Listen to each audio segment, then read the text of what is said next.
तो दोस्तों, Adams family के ऊपर अब तक कई सारी मूवीज और टीवी शोज बन चुके हैं, लेकिन रिसेंटली नेटफ्लिक्स पर रिलीज हुई वेडनेसडे सीरीज उन सब में सबसे बढ़िया है, जहां पिछली सभी मूवी और शोज में सिर्फ एडम्स फैमिली के ऊपर ही फोकस किया गया था। वहीं इस सीरीज में इस परिवार की पूरी दुनिया को एक्सप्लोर किया गया है। ये सीरीज बहुत इंटरेस्टिंग और थोड़ी परिसर है। अगर आप इस सीरीज को अच्छी तरह समझना चाहते हैं तो यह वीडियो देखते रहिए। आज मैं नेटफ्लिक्स की वेडनेसडे सीरीज को शॉर्ट में एक्सप्लेन करूंगा, तो आइए देखते हैं। कहानी है एक ऐसी दुनिया की जहां पर दो तरह के लोग रहते हैं। एक है साधारण आम इंसान जिन्हें नॉर्मी कहा जाता है, और दूसरे हैं खास शक्ति वाले म्यूटेंट इंसान जिन्हें आउटकास्ट कहा जाता है। नॉर्मी के मुकाबला इस दुनिया में आउटकास्ट की तादाद काफी कम है और ज्यादातर नॉर्मल लोग आउटकास्ट को पसंद नहीं करते। पर इस अजीबो गरीब दुनिया में भी जो लोग सबसे ज्यादा अजीब है वो है एडम्स फैमिली। एक ऐसा परिवार जो कि आउटकास्ट है, लेकिन वह सभी आउटकास्ट में भी बहुत अलग है। इस परिवार में वैसे तो कई सारे लोग हैं, लेकिन यहाँ जो सबसे खास मेंबर है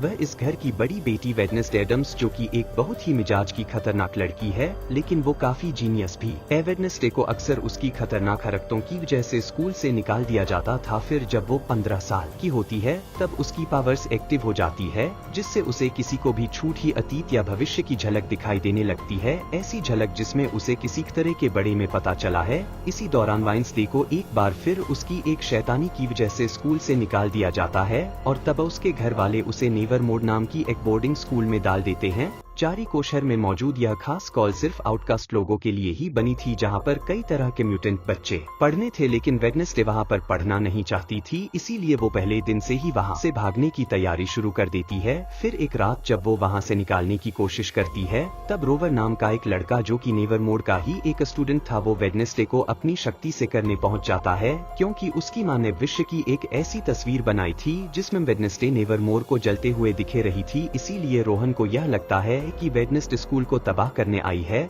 इसी वजह से तो उसे करने पहुंच जाता है। पर तभी वहां पर एक मॉन्स्टर आता है और वो वेडनेसडे को छुड़वाकर रोना को मार डालता है। वो मॉन्स्टर कई महीना से जारी को शहर में घूम रहा था और वह लोगों को मार रहा था, पर क्योंकि उसने वेडनेसडे को बचाकर रोहन को मार दिया, इसीलिए इस बात से वेडनेसडे को बहुत हैरानी होती है और वो नेवरमोड से भागने की बजाय वहीं रुकने का फैसला करती है, ताकि वो उसे भविष्यवाणी और उसे मॉन्स्टर की असलियत जान सके। इसके बाद वेडनेसडे और उसका फैमिली मेंबर थी जो कि एक काटा हुआ हाथ था, और वो भी उसे स्कूल में आगे था। वो दोनों अपनी छानबीन शुरू करते हैं। फिर जब वेडनेसडे रोहन की उसे ड्राइंग की रिसर्च करती है, तो उसे अपनी स्कूल की एक लाइब्रेरी से उसे तस्वीर का दूसरा हिस्सा मिल जाता है, जिसमें उसे अपने अलावा एक आदमी भी खड़ा हुआ दिखता है। तब वेडनेसडे को अपनी स्कूल वालों से यह पता चला है कि वो आदमी जोसेफ क्रैकस्टोन है, जो कि जारी को शहर का फाउंडर था। इसीलिए वो क्रैकस्टोन की जानकारी इकट्ठा करना शुरू करती है। इसी के चलते वेडनेसडे को अपनी व्यक्ति से 400 साल पहले की एक झलक नजर आई है, जिसमें उसे जोसेफ क्रैकस्टोन दिखता है और उसकी असलियत पता चलती है।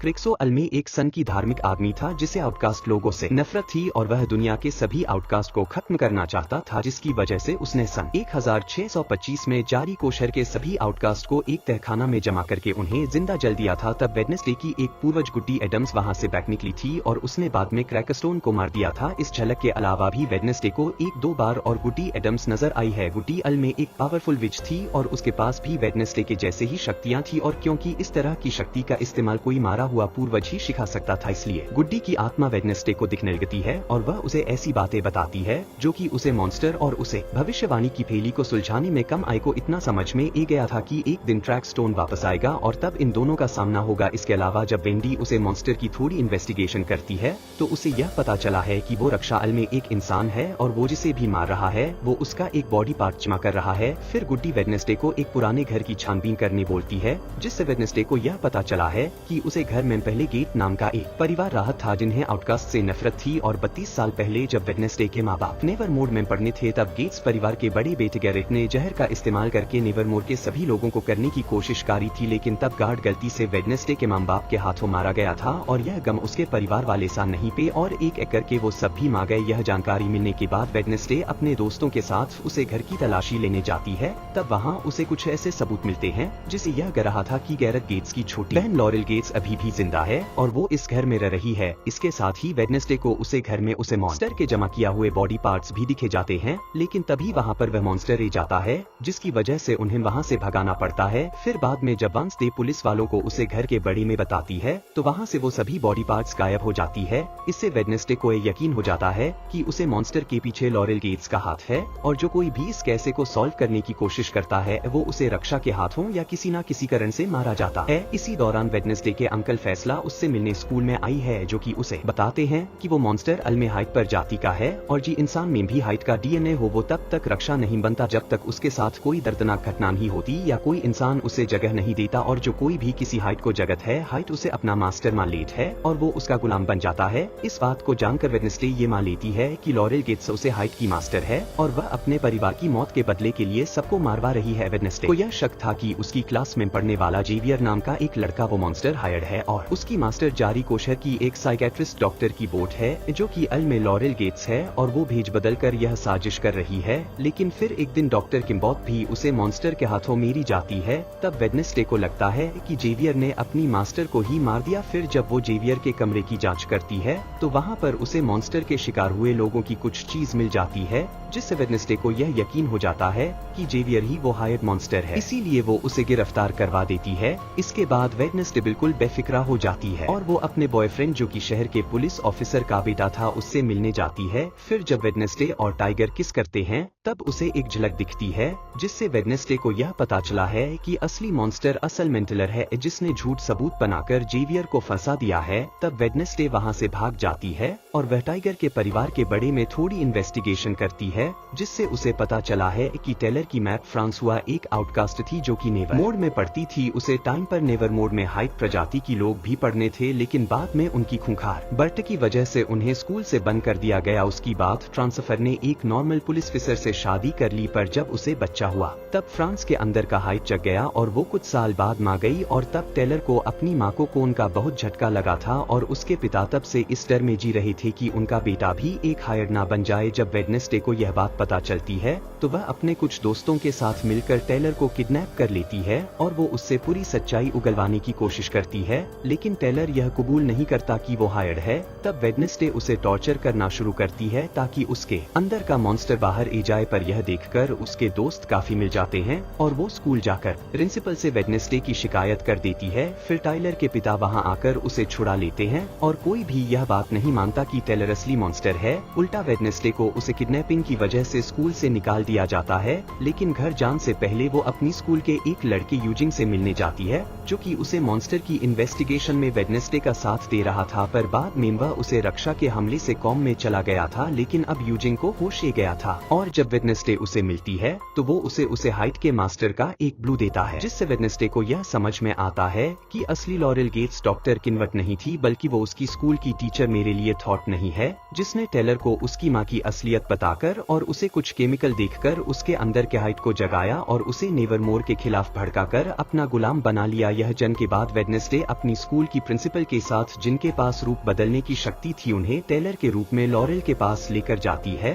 और वो उसका पर्दाफाश कर देती है। ये देखकर प्रिंसिपल बहुत हैरान हो जाती है और तब लॉरेल प्रिंसिपल को जहर देकर मार देती है। इसके बाद वो वेडनेसडे को बेहोश करके उसे टेलर की मदद से क्रैकस्टोन की गुफा में लेकर जाती है, जहाँ पर उसकी कब्र की। फिर लॉरेल वेडनेसडे को यह बताती है कि वो और उसके परिवार वाले अल्मे जोसेफ क्रैकस्टोन की वंशज है, जो कि सालों से आउटकास्ट को खत्म करने की कोशिश कर रहे हैं, लेकिन क्योंकि उनसे वो मकसद पूरा नहीं हो पाया, इसीलिए लॉरेल ने इस कम को पूरा करने के लिए क्रैकस्टोन को दोबारा जिंदा करने का फैसला किया, जिसके लिए उसे कई लोगों के बॉडी पार्ट्स चाहिए थे, जो कि उसने टेलर की मदद से हासिल की है। इसके अलावा उसने गुड डी एडम्स की जादू टोना की किताब चुराई, जिसमें मारे हुए लोगों को जिंदा करने का तरीका था, लेकिन क्रैक्सन को जिंदा करना इतना आसान नहीं था, क्योंकि गुडी ने उसे करने के बाद उसकी आत्मा को श्राप देकर उसकी कब्र पर अपने खून का ताला लगा दिया था, जिसे टीका कोई वंशज ही ब्लू मून की रात में खोल सकता था। इसीलिए लॉरेल कई साल से इस प्लेन को पूरा करने में लगे हुई थी और अब सारी तैयारी होने के बाद वो वेडनेसडे के खून से उसे कब्र का ताला खोल देती है। फिर वो उसे किताब में लिखी हुई जादू रसों को चालू करती है, जिससे क्रैकस्टोन जिंदा हो जाता है, और क्योंकि उसे कल जादू की मदद से जिंदा किया गया था, इसीलिए अब उसके पास कुछ शक्तियाँ भी आ गई थी। फिर जब क्रैकस्टोन वहाँ पर वेडनेसडे को देखा है तो वो उसे उसे गुड्डी समझकर उसे पर जानलेवा हमला कर देता है। इसके बाद लॉरेल उसे नेवरमोड लेकर जाती है ताकि वो भी आउटकास्ट को मार सके और तब क्रैकस्टन वहां आग लगाकर तबाही मचाना शुरू कर देता है। दूसरी तरफ वेडनेसडे बिल्कुल घायल पड़ी थी और वो करने ही वाली थी, तभी घोड़ी की आत्मा उससे आकर मिलती है और वह उसे क्रैकस्टोन को रोकने का तरीका बताती है। फिर वो अपनी शक्ति से वेडनेसडे को पूरी तरह ठीक कर देती है, जिसके बाद वेडनेसडे स्कूल की तरफ जाने लगती है। तभी टेलर वहां आ जाता है और वह मॉन्स्टर बैंक उसे करने की कोशिश करता है, पर तभी वेडनेसडे की फ्रेंड जिसके पास वेयरवुल्फ बनने की शक्ति थी वह अपने भेड़िए अवतार में वहां आ जाती है और वह टेलर से लड़का उसे हर देती है। उधर वेडनेसडे स्कूल पहुंचकर क्रैक्सन से लड़ना शुरू करती है और कुछ डर की लड़ाई के बाद वो क्रैकडाउन के दिल पर हमला कर देती है, जिससे वह हमेशा के लिए मार जाता है। लेकिन फिर लॉरेल वहां आकर वेडनेसडे को गन से करने की कोशिश करती है, पर तभी गिन जिसके पास मधुमक्खी को काबू करने की शक्ति थी वह अपनी मधुमक्खियां की फौजी के साथ वहां आता है और वो लॉरेल पर हमला करके उसे खत्म कर देता है। इस सब के बाद जेवियर जय से छट जाता है और अब ट्रेलर को कैद कर लिया जाता है और क्योंकि वेडनेसडे ने स्कूल को तबाह होने से बचाया था इसीलिए अब उसे स्कूल से निकाला नहीं जाता। लेकिन स्कूल में इतनी बड़ी दुर्घटना होने की वजह से कुछ दोनों के लिए सभी क्लासेस कैंसिल हो जाती है और बच्चों को उनके घर भेज दिया जाता है। फिर जब वेडनेसडे अपने घर जाती रहती है तो रास्ते में उसे एक अनजान नंबर से मैसेज आता है जिसमें कोई उसे पर नजर रखना और उसे करने की बात कर रहा था। इसे वेडनेसडे को यह लगता है कि लॉरेल गेट्स ने जो कुछ भी किया उसके पीछे किसी और बड़े आदमी का हाथ है जो कि अब भी उसे मारना चाहता है, और यह असली विलन कौन है इसके बारे में हमें इस सीरीज के दूसरे सीजन में पता चलेगा। तो दोस्तों यह थी वेडनेसडे सीरीज की एक्सप्लेन वीडियो। अगर आपको यह वीडियो अच्छी लगी हो तो इसे लाइक और शेयर जरूर करिए।